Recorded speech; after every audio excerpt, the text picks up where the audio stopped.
8년 전 우리에게 충격적인 소식을 전해준 사건이 있었습니다. 바로 세월호 침몰 사건이죠. 그때는 우리뿐만 아니라 전 세계가 충격에 빠진 사건이었습니다. 공교롭게도 당시 세계에서 제일 크고 호화로웠던 배였던 타이타닉호가 침몰한 그 다음날 침몰되어서 더 큰 관심을 모았던 그런 사건이었죠. 타이타닉호에서 당시 사고가 나자 에드워드 존 스미스 선장은 승객 중에 어린이, 여자, 노인, 그리고 남자 순으로 탈출시켰습니다. 이성을 잃고 먼저 살려고 하는 남자들을 진정시키고 설득시키면서 질서를 유지했습니다. 그렇게 700명을 살리고 자신은 배와 함께 운명을 같이 했습니다. 그의 고향 영국 리치필드에서는 그의 업적을 그리면서 동상을 세웠고 그의 마지막 말을 동상에 새겼습니다. 영국인처럼 행동하라. 그로부터 선장은 사고 난 배에서 제일 늦게 나와야 한다는 것이 불문율처럼 전통이 되었습니다. 그 선장들은 배가 파손했을 때 배와 함께 운명을 같이 해왔습니다. 102년 동안 배에서 선장이 먼저 탈출한 경우는 딱 2번이 있었다고 합니다. 첫 번째 사건은 이탈리아에서 있었는데요. 타이타닉호가 침몰된 지 딱 100년 만에 이탈리아 코스타 콘크리디아호의 선장이 배가 침몰되는 순간에 승객들을 배에 남겨둔 채 도망쳤습니다. 이탈리아 검찰은 그에게 2697년을 구형했습니다. 그리고 세월호 선장이 두 번째 선장이라고 하죠. 승객을 살려내고 지켜내야 하는 입장에 있는 선장이 자기 혼자 살려고 하다가 엄청난 인명이 죽게 된 사건입니다. 내일이 현충일인데요. 나라가 풍전등화와 같은 위기에 처했을 때 단 하나밖에 없는 소중한 생명을 던져서 조국을 지킨 분들이 계셨기 때문에 사실 또 우리가 있게 된 것이죠. 또한 초대교회부터 교회가 어려움이 있을 때마다 희생하시고 순교하신 분들이 계셨기에 교회가 지금까지 이어져 온 것입니다. 오늘 말씀에서도 예수님께서는 이러한 희생, 즉 하늘의 미랄의 교훈을 통해서 죽어서 사는 법에 대해서 말씀하고 있습니다. 그러면 어떤 삶이 죽지만 살고 풍성한 열매를 맺는 삶일까요? 우리 첫 번째 같이 읽겠습니다. 죽으면 살게 됩니다. 24절 말씀 같이 읽겠습니다. 내가 진실로 진실로 너희에게 이르노니 한 알의 밀이 땅에 떨어져 죽지 아니하면 한 알 그대로 있고 죽으면 많은 열매를 맺느니라. 아멘. 여기서 한 알의 밀은 농부의 손에 의해서 땅에 떨어지는 씨앗입니다. 이 씨앗이 땅에 떨어져서 싹이 나면요, 이 싹이 난 것을 이렇게 쭉 이렇게 빼서 한번 들여다 보시면 아래쪽에 뭔가 씨앗 같은 게 붙어 있는 것처럼 보이긴 합니다. 그런데 그것이 씨앗이 아니라 씨앗의 껍데기인 것을 알 수가 있죠. 속은 다 썩고 없습니다. 새싹을 내기 위한 자양분으로 다 사용해버렸기 때문에 껍데기밖에는 없는 것이죠. 이것은 곡식 한 알이 땅에 떨어져서 죽어야 싹이 트고 잎이 나고 꽃을 피워서 100배, 60배, 30배의 결실을 맺게 되는 원리를 말하는 것입니다. 이것은 예수님께서 하늘의 미랄로 십자가의 죽으심으로 말미암아 수많은 생명들을 탄생시키려는 것을 말씀하신 것입니다. 십자가의 희생이 하늘의 미랄이 되어서 땅에 떨어져 죽는 것과 같다는 것이죠. 그렇습니다. 예수님께서는 십자가의 죽음을 통해서 이 땅에 생명의 씨를 심으셨습니다. 그 결과 죽음 아래에 있는 인류에게 구원과 생명의 열매를 맺게 해주셨습니다. 이렇게 생명의 열매가 확산되는 비결은 미랄이 땅에 떨어져서 죽는 것밖에는 없습니다. 그래서 예수님께서는 우리들에게도 이 썩어지는 하늘의 밀과 같이 되어서 죽고 그러므로 말미암아 가정을 살리고 교회를 살리고 나라를 살리라고 말씀하고 계시는 것입니다. 내가 밀처럼 죽어서 희생하는 것이야말로 지금의 우리나라에도 우리 교회에도 우리 가정에도 반드시 필요한 일입니다. 영국의 의료 선교사였던 리빙스턴이 아프리카에서 온갖 위험과 고생을 겪으면서 선교하다가 본국으로 들어오게 되었을 때 많은 사람들이 그의 희생적 생활을 칭찬하고 존경하는 말을 했습니다. 하지만 리빙스턴은 결코 그것이 희생이 아니라고 했습니다. 오히려 그것은 희생이 아니라 특권이다라는 것을 강조했다고 합니다. 즉 하나님께 갚을 수 없는 빚을 진 사람이 빚을 갚기 위해서, 이 복음을 전하기 위해서 수고한 일은 희생이 아니라 특권이라는 것이죠. 장차 받을 영원한 영광에 비하면 그것은 아무것도 아닌 것이며, 예수님의 그 희생에 비하면 아무 희생이라고 할 것도 없다는 것입니다. 그렇습니다. 예수님의 값진 희생이 없었다고 한다면 우리는 결코 죄사함을 받지 못했을 것입니다. 예수님께서 십자가의 희생제물이 되심으로 우리는 생명을 얻게 된 것이죠. 예수님의 보혈로 생명을 얻게 된 우리는 늘 이 새 생명을 누리며 살아야 합니다.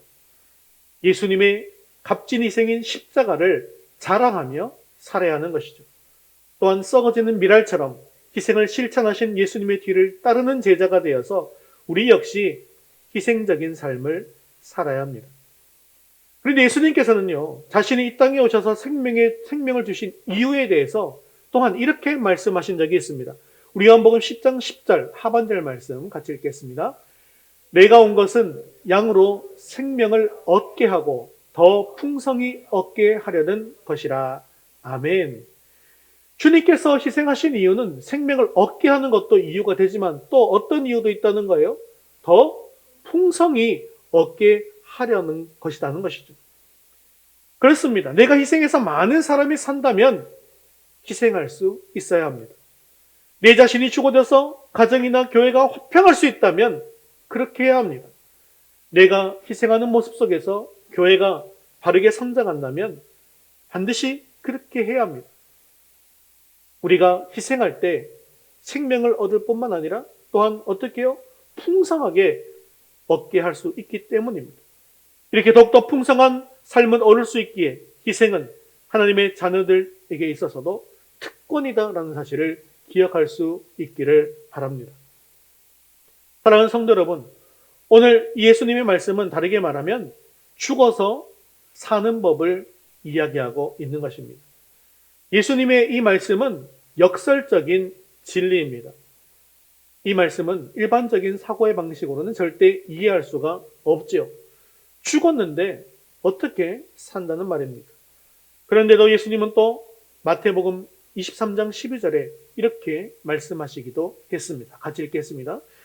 누구든지 자기를 높이는 자는 낮아지고 누구든지 자기를 낮추는 자는 높아지리라. 그래서 오늘 본문 25절에 이렇게 말씀하시는 것이죠. 같이 읽을게요. 자기의 생명을 사랑하는 자는 잃어버릴 것이요 이 세상에서 자기의 생명을 미워하는 자는 영생하도록 보전하리라. 아멘. 이것이 바로 기독교의 놀라운 진리입니다. 이 말씀이 기독교인의 생활 방식이 되어야 합니다. 여기에서 자기의 생명을 사랑하는 자라는 것은요, 집착하는 사람을 뜻하는 것입니다. 그리고 자기의 생명을 미워하는 자라는 것은요, 포기와 희생하는 것을 뜻하는 것입니다. 여러분, 하늘의 밀알이 땅에서 떨어져서 썩어진다는 것, 그것은 무슨 뜻일까요? 그것은 내 것을 포기하는 것입니다. 예수님께서는 하나님의 뜻을 이루시고자 자기를 기꺼이 포기하셨습니다. 자기의 뜻을 포기하셨습니다. 부귀함도 명예도 포기하셨습니다. 심지어 생명까지도 포기하셨습니다. 즉 완벽한 포기입니다. 하지만 포기하지 못하고 자리를 탐하는 것 때문에 문제가 생깁니다. 자기 사랑과 자기 연민과 집착 때문에 자기는 살지언정 모두가 죽게 되는 것이죠. 그래서 땅에 묻혀서 썩어지기 위해서 우리는 자존심을 포기하고 나의 경험과 연륜을 포기하고 교만과 혈기를 포기해야 하는 것입니다. 지금 우리 교회와 우리나라에 필요한 사람이 바로 자기의 이익을 포기하고 자기 자신을 희생하고 죽이는 사람이라는 것이죠.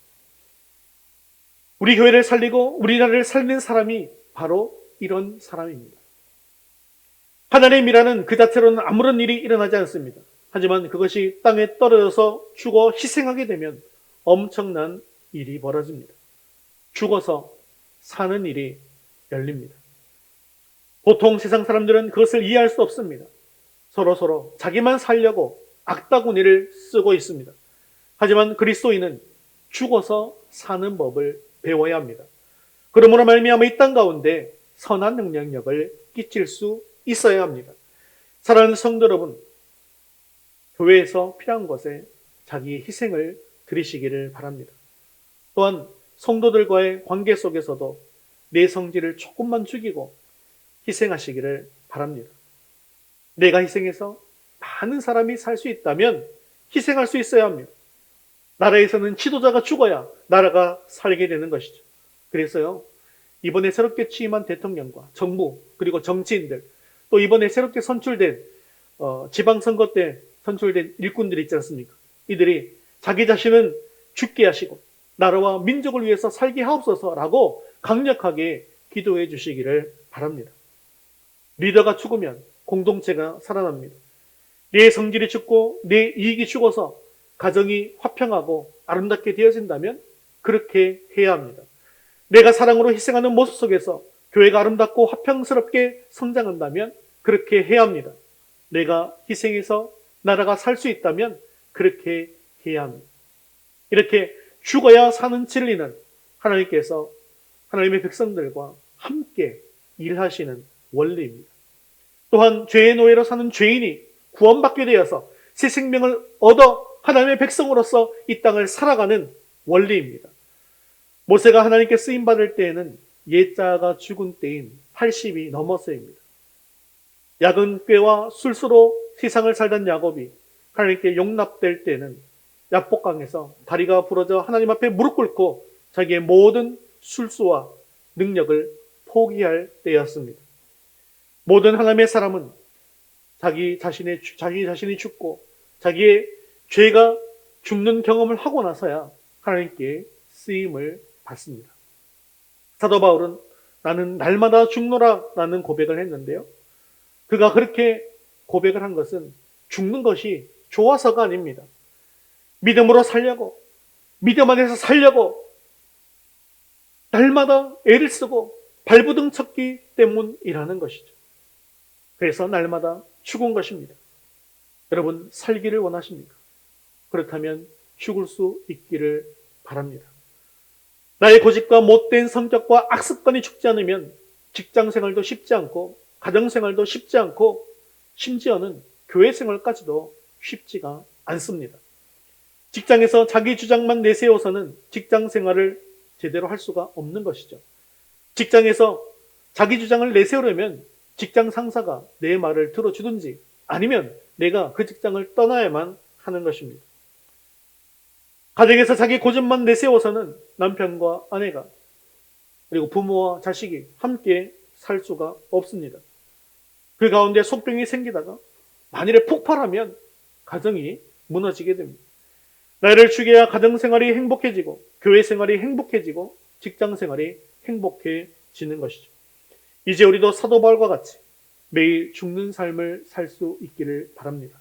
그렇게 내 자신이 먼저 죽음으로 나도 살고 다른 모든 사람들도 사는 하나님의 놀라운 방법을 통해서 풍성한 열매를 맺는 저와 여러분 될 수 있기를 주님의 이름으로 축원합니다.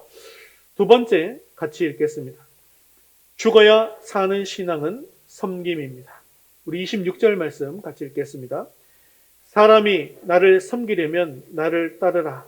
나 있는 곳에 나를 섬기는 자도 거기 있으리니 사람이 나를 섬기면 내 아버지께서 그를 귀히 여기시리라. 아멘. 이 말씀은 우리가 예수님을 따르고 섬길 때 하나님께서 우리를 존귀하게 여겨주신다라는 말씀입니다. 세상에 썩어질 것을 섬기는 것이 아니라 주님을 위해서 섬기며 희생하는 삶은 참으로 아름답고 존귀한 삶인 것이죠. 그렇게 하나님께서는 그를 귀히 여겨주신다는 것입니다. 섬김이라는 말은 시중들다, 봉사하다, 돌보다, 재물을 드리다, 예배하다, 엎드리다 라는 그런 의미를 가지고 있는데요. 그렇다면 무엇이 올바른 섬김일까요?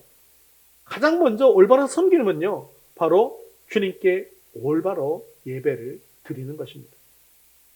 예배를 드린다라는 것은 우리가 하나님 앞에 나오는 것이잖아요. 올바로 예배를 드리기 위해 하나님 앞에 나아가려면 무엇부터 없애야 합니까? 우리의 죄성부터 없애야 하는 것이죠. 즉 우리의 죄는 십자가 앞에 죽여야 한다는 것입니다. 우리의 본성은 죄의 속성을 가지고 있기 때문에 우리의 죄성을 죽여야 하나님을 바로 예배드릴 수 있고 바로 예배를 드리는 인생이 되어야 그 영이 살게 된다는 것입니다. 또한 우리는 하나님께 올바로 드림으로 섬겨야 한다는 것이죠. 우리의 몸을 드리고 우리의 재능을 드리고 우리의 물질도 드리는 것입니다. 우리에게 맡겨진 직분에 대해서 충실하게 섬기고 또 충성을 드리는 것, 그것을 하나님께서는 기뻐하신다는 것이죠. 26절 상반절에 보면 사람이 나를 섬기려면 나를 따르라 라고 말씀하시고 계십니다. 예수님의 무엇을 따르라는 것입니까?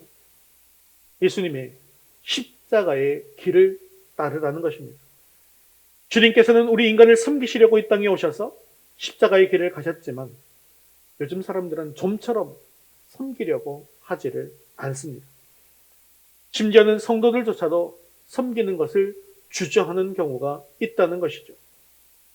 하나님의 사랑은 참 많이 받고 싶은데 하나님께 귀히 여김을 받고 싶기는 한데 이를 위해서 그리스도를 섬기는 데 있어서는 멀리 떨어지고자 한다는 것입니다. 하지만 섬기는 생활은 영광스러운 주님의 제자의 삶인 것을 기억할 수 있기를 바랍니다. 우리 모두는 주님의 제자이죠. 그러니 섬김을 받으려는 생각으로 살려고 하면 우리가 결코 주님의 제자로서 살 수가 없는 것입니다.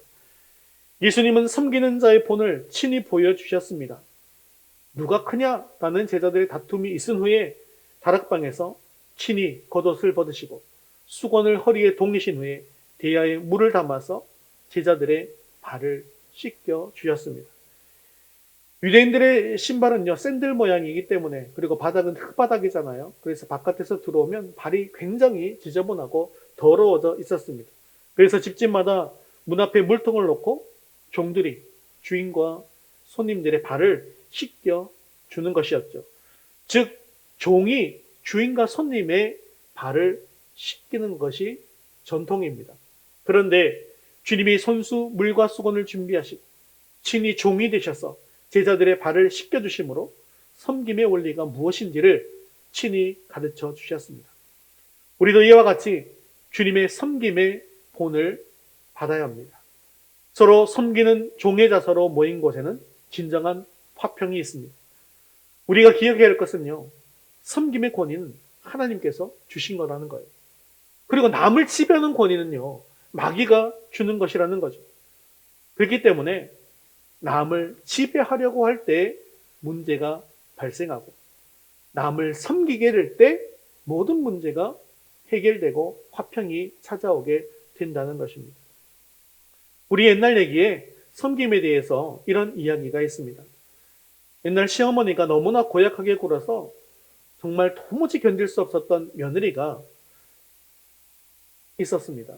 사사건건 트집을 잡고 야단을 쳐서 이제는 시어머니 목소리나 얼굴을 보기만 해도 속이 메스껍고 숨이 막힐 지경이 되어버렸습니다. 시어머니가 죽지 않으면 내가 죽을 것 같아서 용한 점쟁이를 찾아갔답니다. 그 점쟁이가 비방에 있대요. 시어머니가 가장 좋아하는 음식을 아침, 점심, 저녁으로 100일 동안 섬기라고 하는 것이었습니다. 그러면 시름시름 앓다가 이름 모를 병에 걸려서 죽게 된다는 거였어요. 며느리는 신이 났습니다. 시어머니가 가장 좋아하는 음식이 인절미인데 쌀을 씻고 정성스럽게 쌀을 빻고 인절미를 지었습니다. 그래서 매일매일 아침, 점심, 저녁으로 그 인절미를 드렸습니다. 시어머니는 이상한 생각이 들었어요. 아니 이것이 정신이 나갔나? 왜 안 하는 짓을 하지? 여전히 시어머니는 트집을 잡고 있었지만 며느리는 아침, 점심, 저녁으로 정성을 다해서 인절미를 만들어 드렸습니다. 시어머니는 그렇게 보기 싫던 며느리가 매일매일 말랑말랑한 인절미를 만들어 바치자 며느리에 대한 마음이 조금씩 달라지기 시작했습니다. 트집도 줄어들고 야단도 덜 치게 되었습니다. 2달이 넘어서자 시어머니는 매일 동네에 나가서 욕을 하던 동네 사람들에게 이제는 동네 사람들에게 며느리의 칭찬을 하게 되었습니다.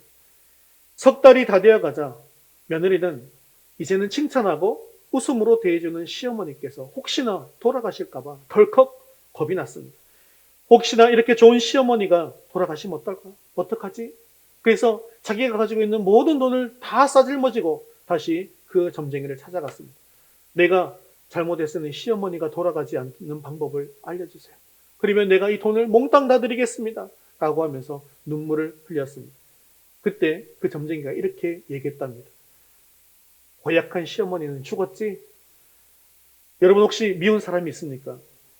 우리 속담 이런 속담이 있죠? 미운 사람에게 떡 하나 더 준다. 근데 떡 하나 가지고는 안 됩니다. 그것으로는 사람이 잘 안 바뀝니다.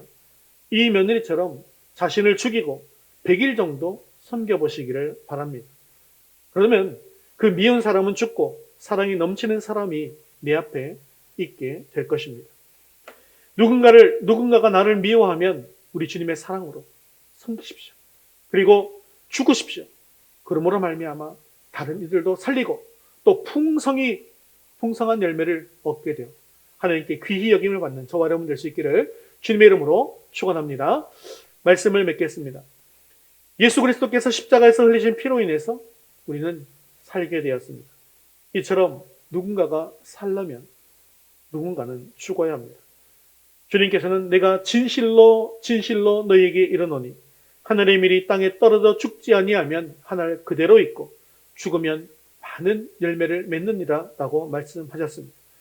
그렇습니다. 대한민국에는 하늘의 밀알이 되어서 전쟁터에서 희생하신 분들이 계셨기에 지금 이 땅에 평화가 있는 것이고 안정이 있는 것이고 부강함이 있는 것입니다.